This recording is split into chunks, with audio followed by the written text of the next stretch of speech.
area would order come from when one group of volunteers is usurping behind the other group of volunteers back their resources? Now, the problem of the commons is discussed in great detail. I mean, if anybody wants to follow some of the links or look into this stuff, you know, I can direct you to read more about it. But basically, the problem of the commons is if you take this circle of land and you divide it up as pie-shaped, and you have ownership of that land, and you decide that, well, my piece of land, your piece of land, all 8 pieces of land in this pie shape are going to be used by everybody for grazing. No, I'm sorry, you're violating the notion of the commons. The commons is it's shared land, and ownership. There's no ownership of that land. And that's what, unfortunately, that's what we kind of have now when you have government land or when you have a park that is public good.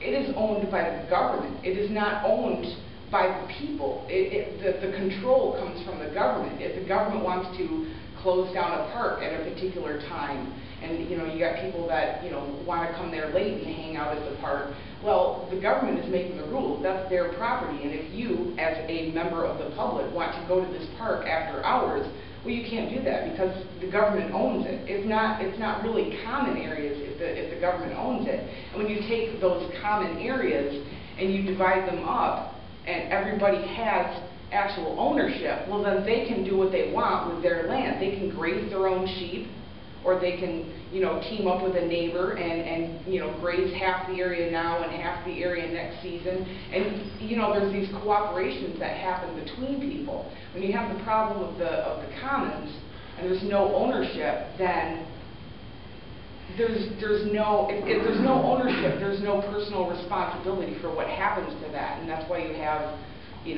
things like pollution, and you have you have lakes being dumped into by factories, because this happens. This is the problem of the commons. If you had ownership of particular pieces of land, and that factory upstream is affecting all those people's property down below, and not just flows through public lands, it'd be less easy to get away with rights violations or property pollutions, or it'd be a lot easier to get away with if you had a government controlling that.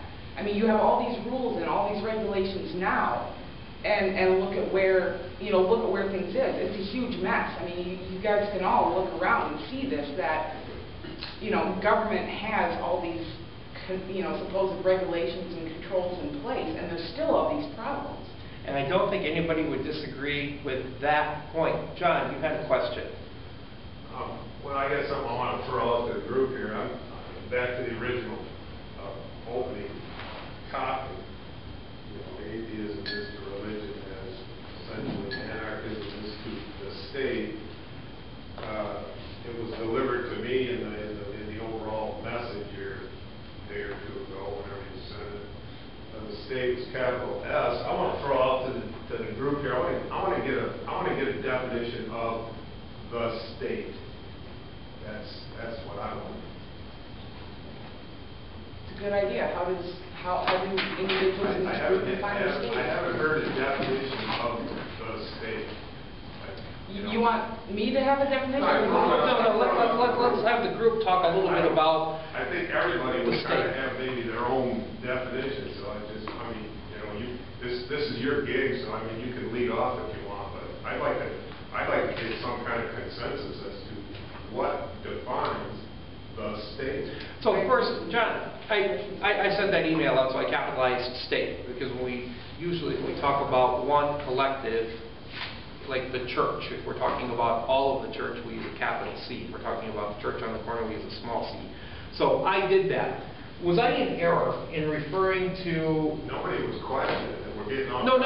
I'm going to your point, John. I'm just asking, do people believe that the state is not the entity as I posed it as? What is the definition? What do you think of? What did any of you think of when you saw the word state in the word association?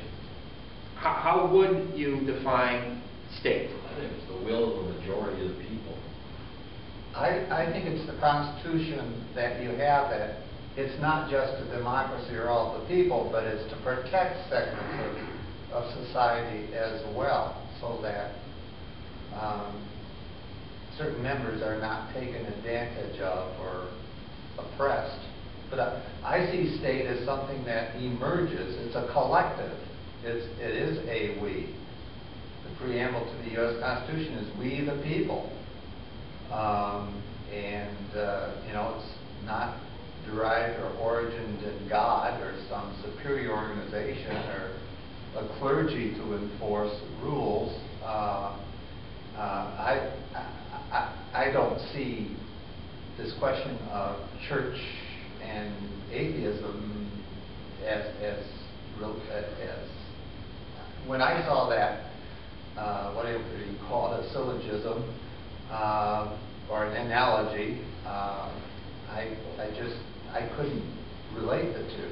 Okay, fair enough. Others?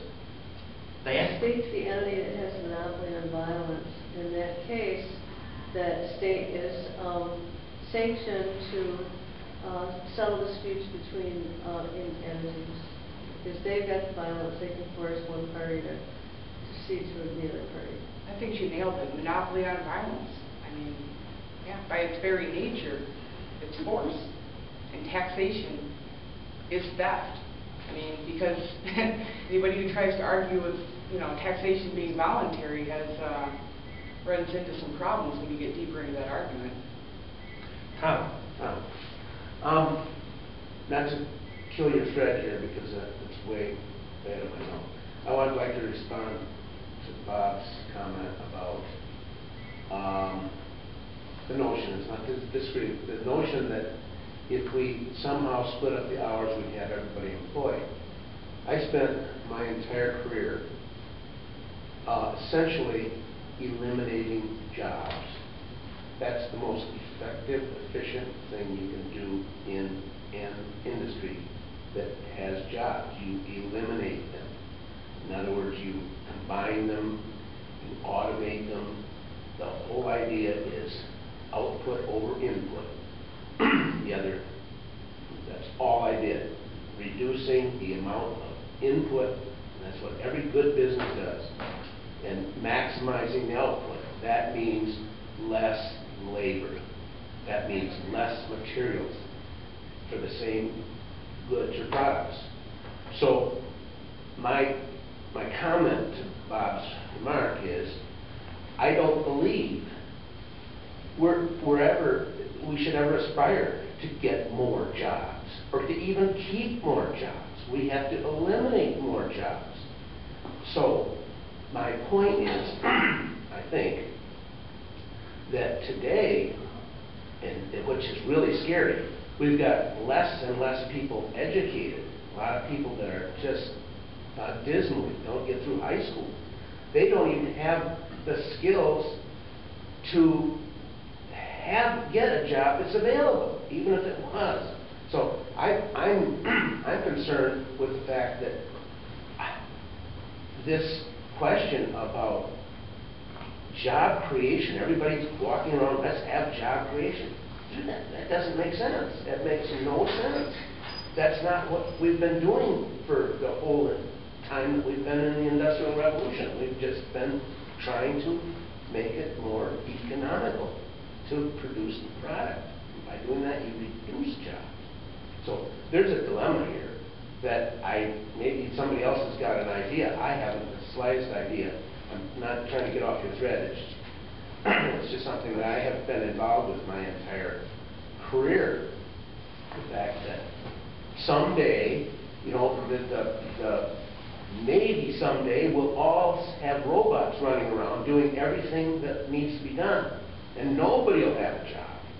And maybe that's be a good thing. We can all do something productive that we like to do or want to do, and how that will produce. Maybe the robots will do everything that needs to be done, and nobody has to have a job. Nobody has to have an income. We'll be supplied with it. I don't know. Does sound like a future topic, though, Tom.